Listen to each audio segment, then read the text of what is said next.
మాకు గార్డెన్ మధ్యలో ఒక స్ట్రేంజర్ వచ్చాడండి.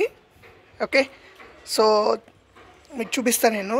ఆ స్ట్రేంజర్ ఎవరో కాదు, యాక్చువల్గా మష్రూమ్ అనమాట.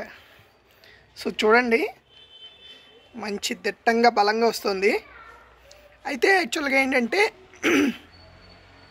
నేను ఈ మష్రూమ్స్ వస్తే మంచిదా కాదా అని అడిగితే యాక్చువల్గా చాలామంది ఏం చెప్తున్నారంటే మష్రూమ్ వస్తే మంచిదే.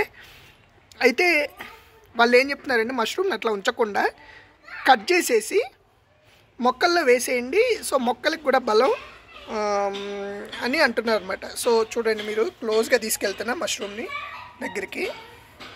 సో దీన్ని మేము కట్ చేసేసి ఇక్కడ కట్ చేసేసి దీన్ని మేము తీసుకెళ్ళి మొక్కల్లో అయిపోతున్నాం అనమాట. సో ఫర్దర్ ఆ మొక్కలకి మళ్ళీ అది కంపోస్ట్ కింద పనిచేస్తుంది.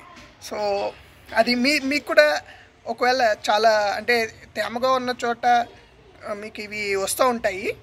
సో మీరు అక్కడ కట్ చేసేసి అవేంటంటే బలం తీసుకోకుండా ఫర్దర్ కట్ చేసేసి, ఎందుకంటే మీరు దాన్ని ఏం చేయలేరు కదా. సో కట్ చేసేసి దాన్ని మళ్ళీ మొక్కలకే వేసేస్తే ఆ బలం మళ్ళీ సాయిల్లో కలిసిపోతుంది అనమాట.